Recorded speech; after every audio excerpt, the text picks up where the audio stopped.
Hit record on that computer. Welcome to another episode of Business Business Bros. Bros. Whatever, we're close enough. It's gonna be off until we're back on. Dude, it is such a weird thing to be virtual this whole time.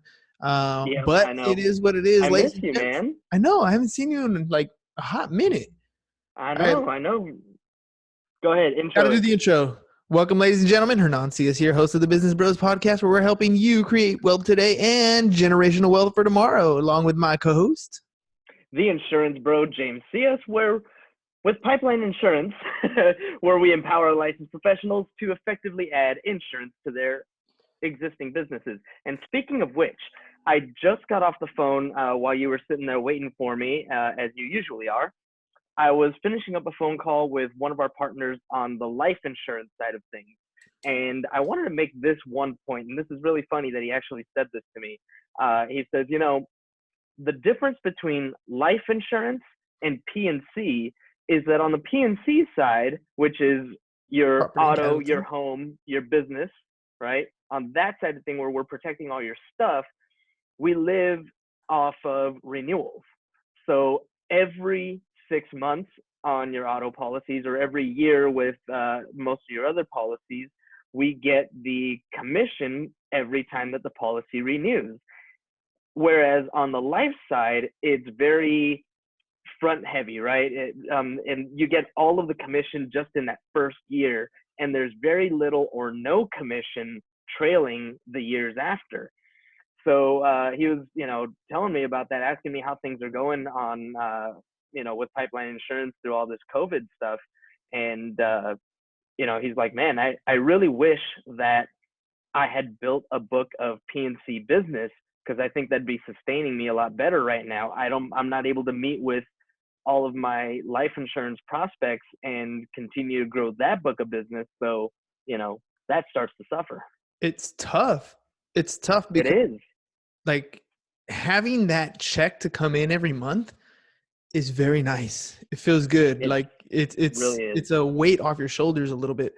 But on that life insurance side, you're right, dude. And it's not just that. There's a lot of other industries that are like that. Real estate agents are like Real that estate. too. Yeah. And having to shift what they're doing, like change the way that they operate, like Zoom, I'm surprised is doing as well as it is. Like, I'm surprised that it's still working, because there's a huge influx of people that are using this type of medium to communicate, to like reach out to their clients, to their prospective clients, to whoever.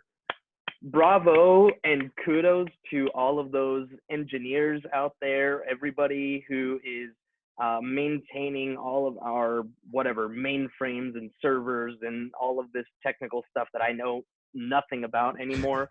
But those people over there at Zoom, the people that are keeping our internet running, whether it's through Cox or Spectrum or Time Warner, whoever the heck you got your internet through, AT&T, etc. Like, all of these people are keeping the lights on for us right now, for so many businesses. Like, so many businesses that didn't know that they could be mobile are learning really quick.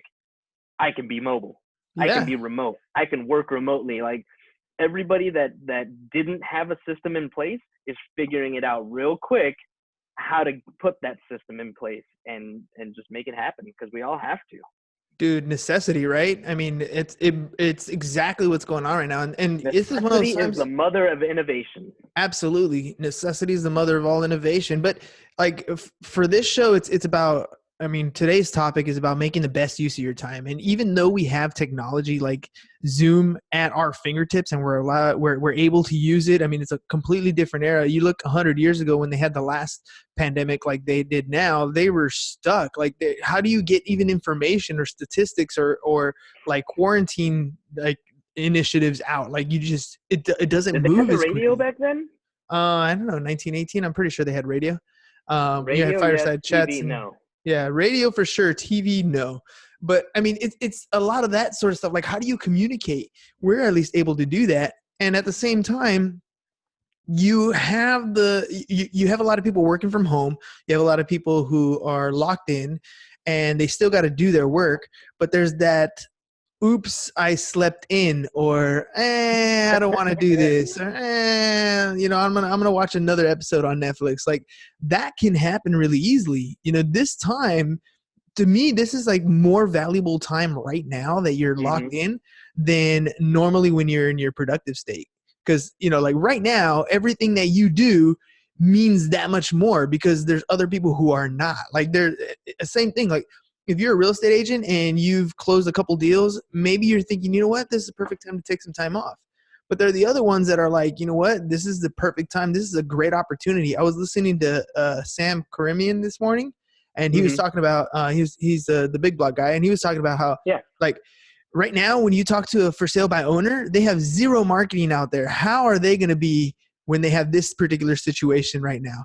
Or you have people who have been thinking about maybe selling their homes and now are like, I need to take advantage right now. I mean, right now is a perfect time if you're in real estate to be taking advantage of selling or buying on a home. Think of it from the seller's point of view. We're at the top of a market, potentially hitting a downturn. So this is Hmm. an ideal time to get your home listed if you want to get top dollar.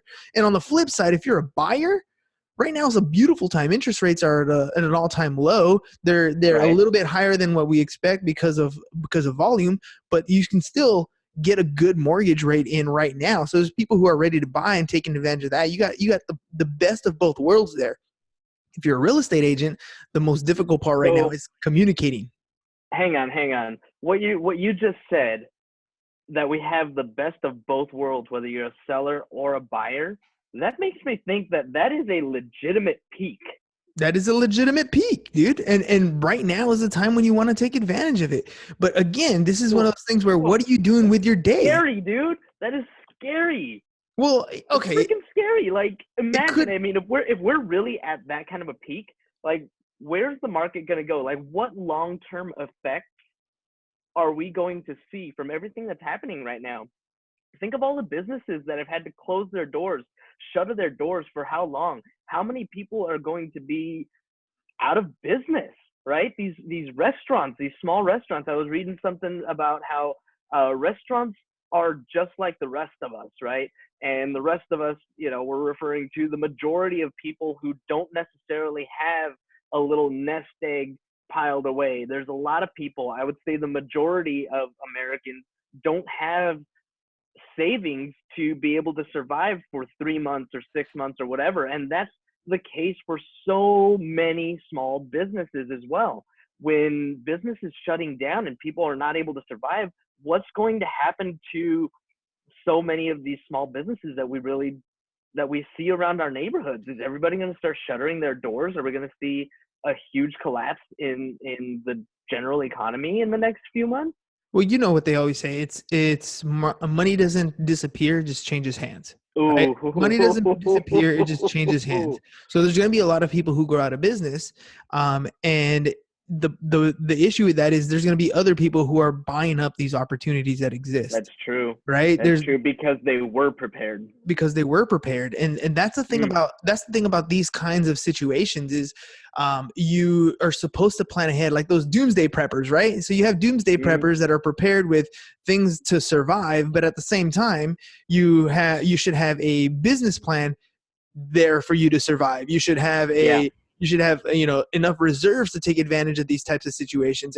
And the thing is, there's a lot of people who we've spoken to along the way that are like, you know what, I'm going to get ready to invest when the downturn comes, and they're thinking because their home has a lot of equity that's what they're going to use to invest. And then when the tide shifts, like we are right now, when it's like a quick shift in the economy, and you're trying to get your loan closed to get equity out, like all of a sudden it's backed up with everybody else who had the same genius idea as you did. And that puts a damper on a lot of things. And like I said, we're gonna have like I was listening to Sam, I was listening to Tim and Julie Harris, and a lot of them are saying when Hmm. comparing this types of recession, this type of economic change, it's much more comparable to 9/11 than it was in Hmm. 2008.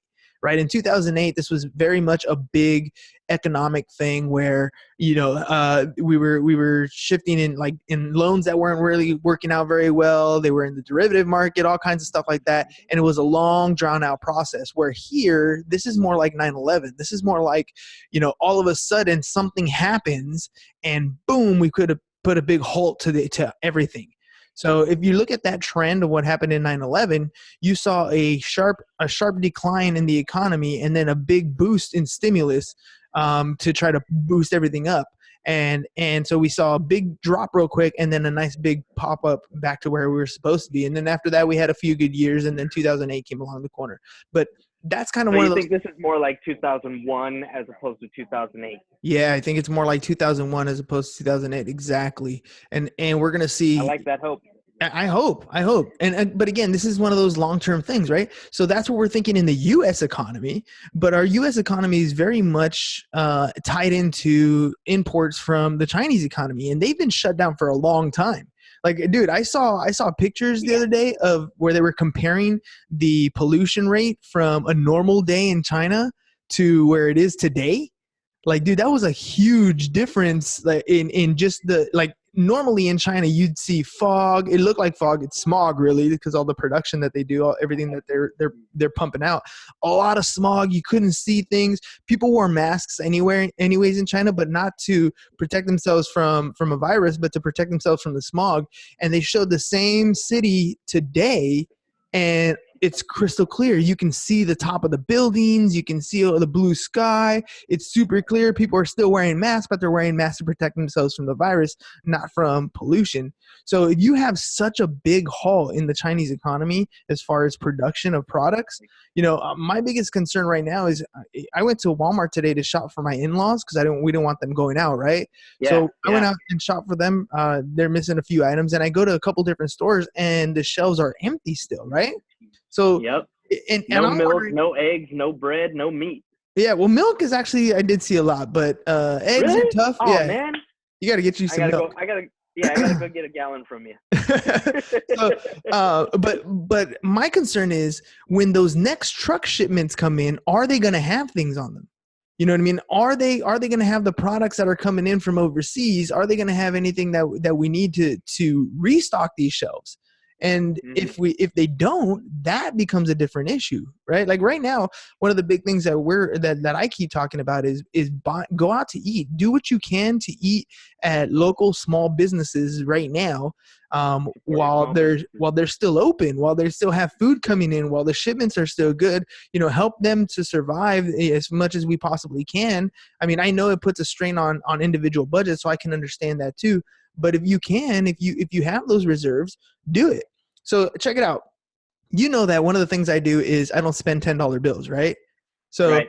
I have a nice little stash of $10 bills, and I figured if there's any time to dip into this reserve of just in case money, I mean, what better time than now? Like, this is the time, It's a pretty good time, yeah. That's hell of a rainy day fund. That's a rainy day fund, right? And the cool thing was I started doing it with $5 bills too.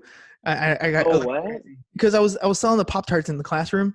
And so when I was selling the Pop-Tarts, I would come up with 5s and I would just dump them on the side. So I had a small little stash of 5, but I got a good stash of 10s, right? And this is one of those opportunities where I was like, look, I mean, this is where this is supposed to go, right? This is where the just in case happens. This is just in case. We're literally quarantined in our houses. We're literally stuck. And if I'm going to buy food, there's only so much I can put in my freezer. There's only so much that I can put away. Oh, we got Vidal on the line. Yeah. I invited anybody who wanted to share what they're doing. With their time. With their time. Vidal, what's up, my man? How you doing, my friend? I think we got to get him unmuted. So anyways, I'm spending those $10 bills, and I went to go grab some Cali Comfort barbecue. We bought some stuff here locally in the small shops just to kind of, recycle some of that money into our local economy, because that's what it's all about. That's where we want to do. We want to help them out. So Vidal, I think we need you to put your mute and your video on if you want to hop in this thing.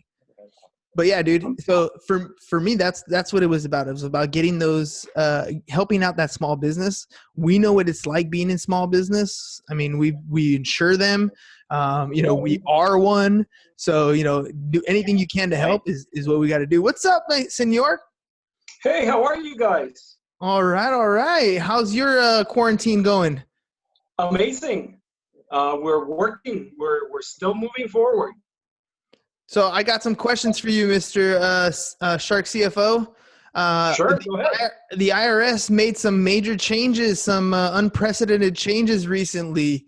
Amazing. Yeah, what? Can you give me some updates on that? Yes, plain and simple. File your tax return on time, but you have 90 days to pay your tax liability, if there's any tax liability.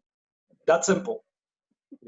So that means if I owe money, and I heard ridiculous monies, like up to $1 million 1 million. individual. Yes. For individuals. Yeah, and it goes even higher if you're a corporation. So still file your tax return. The paperwork is still due on the 15th. You can file an extension, but you get 90 days, no penalty, no interest. Right. No penalty, no interest for your tax liability. But file your tax return on time or file an extension. They have not said that they will abate the penalty for late filing. So my recommendation, if you're not going to have your tax return done, file an extension now. Get it ahead of time. I've had a couple clients that have been asking me because they want the one-on-one.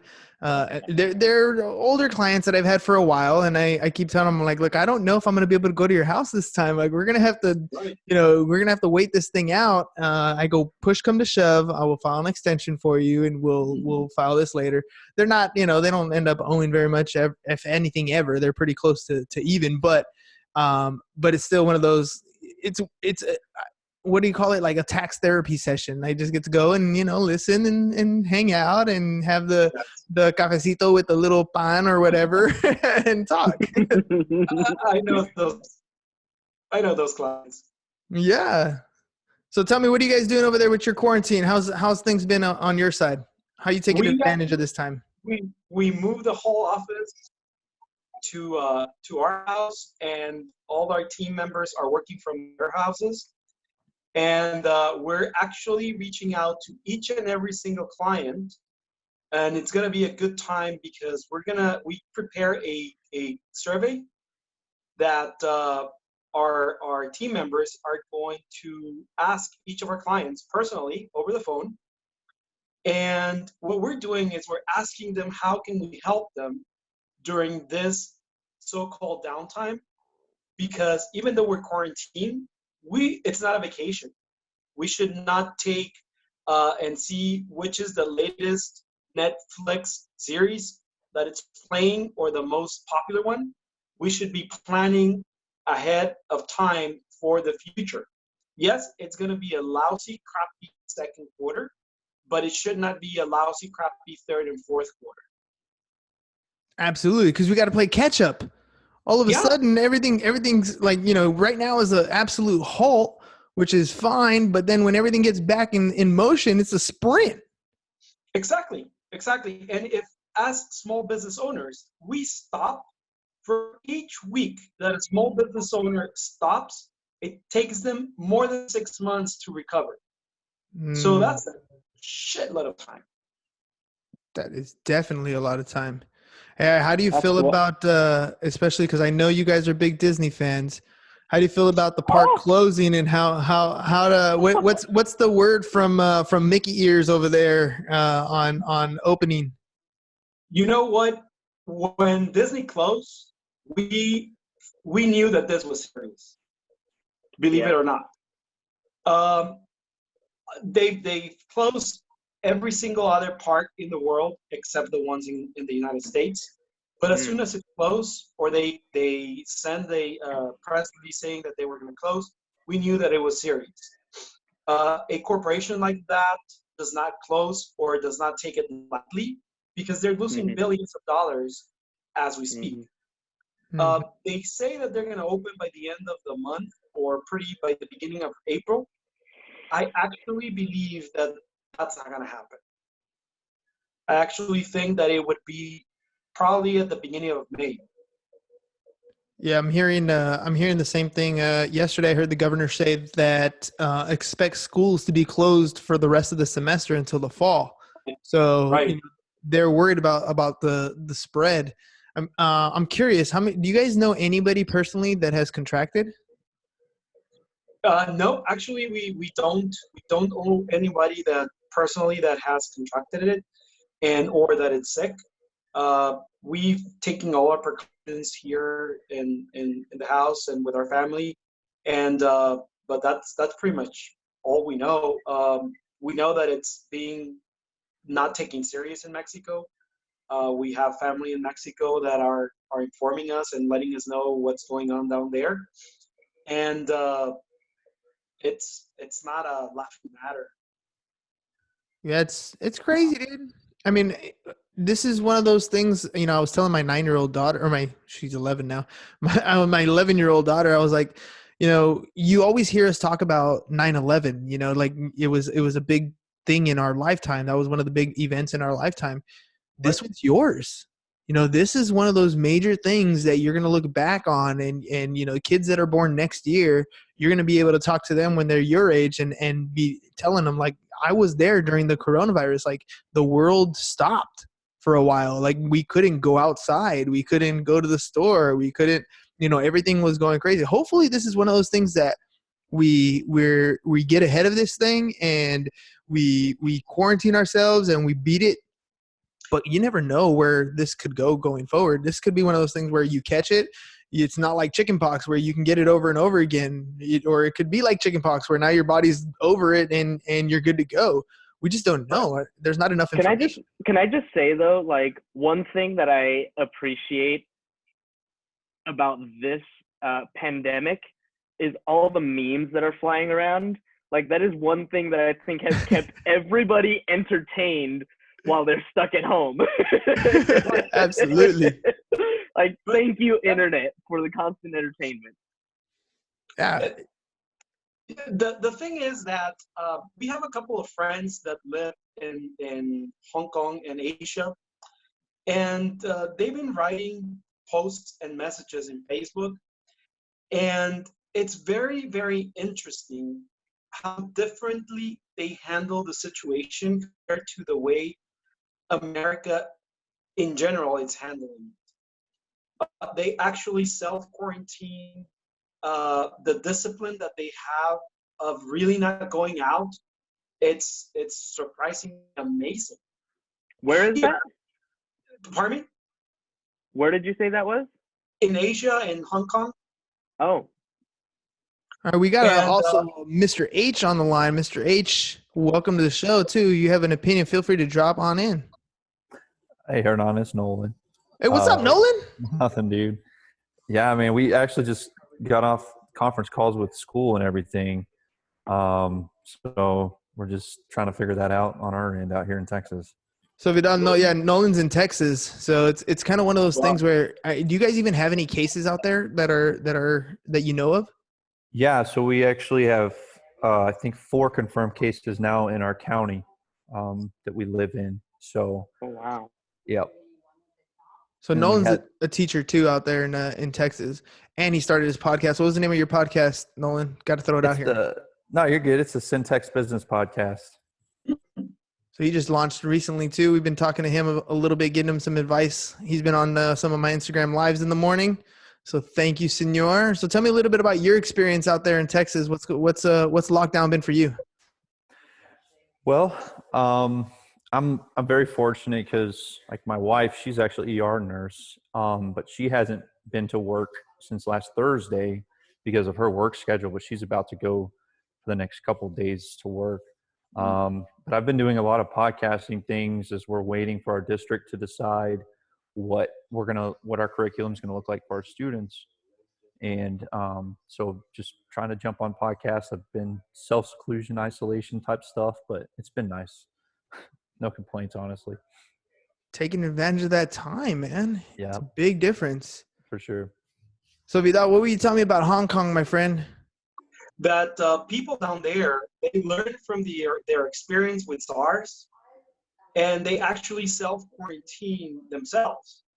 They actually do have a discipline of social distancing, and as of last week, there were only 4 registered cases.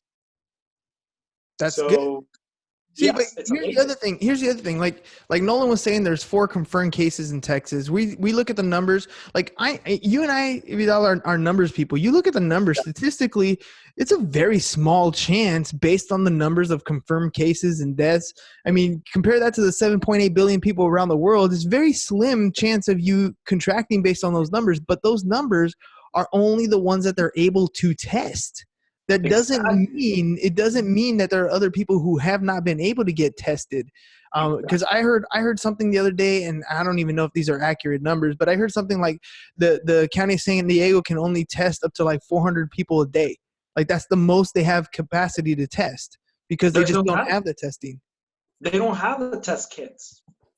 Yeah, and so that's the biggest, I think, problem with this thing is you see numbers like that, and if you think of it logically like I do, you're thinking, oh, okay, well, it's not a big deal because there's only like this many people compared to all these people in San Diego. It's not a big deal. But what you're realizing is it's still spreading. You just don't have confirmed cases because there's no testing available. Or the government is to a point minimizing the number of cases because they don't want to alarm the society.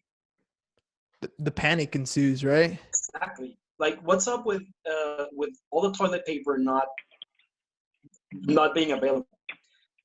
This friend of mine was telling me that in Hong Kong, what they were doing is the stores did not need to limit the number of items so that they can buy.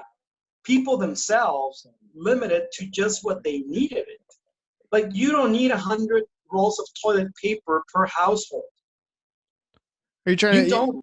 You're saying the cultural difference is there's a big cultural difference. We as Americans are hoarding all this stuff when we know that there are people who need it. You think it's a capitalistic point of view? Because I've seen some stuff where people start selling sanitizer and all kinds of weird stuff at a high price trying to make a buck. Amazon suspended a couple of people that tried to do that. Amazon and eBay. They were trying to sell hand sanitizers for $70, and Amazon suspended their accounts. So it's not a capitalist. This is people not respecting people. Yeah. Well, and I've they're had this maintaining that stance too. Amazon is. If you read about what they're doing, they're maintaining that stance. And I've had this discussion with James already in the past, but I want to know what you guys think. Maybe Nolan and Vidal. Like, I feel like right now it's okay to sell. Like I did my soft launch of my podcast coaching program on Monday, and I figure it's going to be a great time for people to take advantage of this downtime to start putting more content out there for whatever it is that they're doing. If you're a restaurant, you need to be showing the struggle that's going on because people may not know that yours is one of those companies that's struggling. You know what I mean? But you're able to put out this content on a regular basis, start something where you start developing your own brand, and that's a good use of your time. But when everything happened and I had my date, I was thinking in my mind, I was like, oh, maybe I should not do this because, I don't want to make money. Like all of a sudden the thought of making money felt like a bad thing, but it's not, right? No, it's not. It's not, because if you see, and we are numbers people, big corporations, they make the bulk of their wealth in times like this. That's statistic. Big companies make the bulk of their wealth during this time because people panic and they stop, like, for instance, buying stock. You should buy stock instead of liquidating your 401k or selling your stock. Yes, it's going to take some time, but the stock market, it's a time thing. It's not a short-term thing. So people need to be more well-educated and trust advisors and not freaking opinions from neighbors. Yeah. Well, I mean, we were speaking of Disney and I was looking at that. I don't have much in stocks, but I do have my kids' account. So they get to pick the stocks that they pick. Right. And so of course they have Amazon, they have Disney, they have Hasbro, all the different stuff they have. And so I was looking at Disney just to take a look.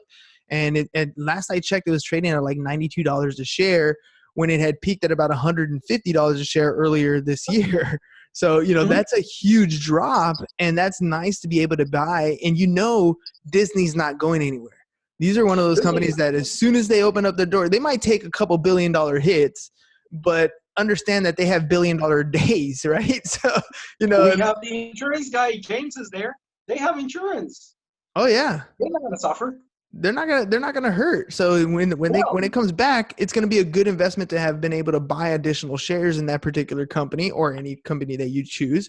Because in the next 5, 6, 7, 10 years, we're gonna see a huge jump over time. For sure. And once again, just to go back to the insurance aspect of things, this is a guidance that was put out for one of our carriers just this morning. Business income coverage is the thing that we're most concerned with, right? It's all these people shutting down their businesses and they're losing all of the revenue. So this is the language that typically reads in the policy, is that we will pay for business income loss that is due to necessary suspension of operations during a period of restoration. However, the suspension must be caused by direct physical loss or damage to the property. So a direct physical loss and damage to the property is not the same thing as a loss of revenue due to civil authority or government. It's not the same thing. So No, there are a lot of people that are not going to be able to collect on their insurance claims because there's no physical loss to their property. Right. That's crazy. So, furthermore, virus, bacteria, and fungi-related losses are typically excluded under business and property insurance policies. Wow. That's a big ask. Yeah, there's a lot of people that are gonna be hurting from this. They are. And they're not gonna be able to recover from an insurance policy. See, this is one of those things that we need to be putting on the podcast on its own. Like this, that topic by itself needs to be out there. Yes. Yeah, I mean, these are the things that we're sharing within our team here at Pipeline Insurance. You know, these are the communications that we're receiving. So our agents are aware of all of these things that are happening. We're making sure to stay on top of things and, you know, put out as much information as we can. We're just, you know, doing everything we can to help everybody out there, everybody that's and that's what we all and that's what we all small business owners should be doing, helping each other. Like I said, we're calling and reaching out to each of every single client that we have to see how we help them, to see if we can review certain things, certain policies, and maybe help them apply for a small business loan if they need it. Only if they show to us that they reach every single possible lead generator marketing program to generate sales, because it's very easy to apply for a loan, but what are you going to do to pay it? Yeah. So you're going to take time to prepare for the loan application. It's better to take time to lead generate, and then if nothing is happening, okay, let's go to the second option, which would be a loan. But beware of loans, beware of credit card debt, because it will end up biting you.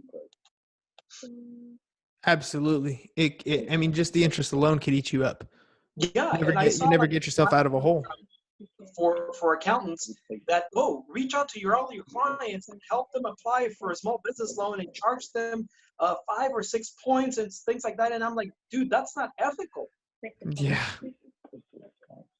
Instead of saying, hey, let me teach you how to lead generate. Let me teach you how to sell.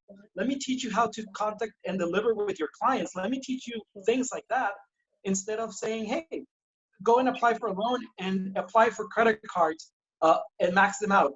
That's not ethical. Not the way. That's financial suicide, my friend. Financial suicide. Do you know that SBA it's offering their relief loan for 30 years? A 30-year relief loan? Yes.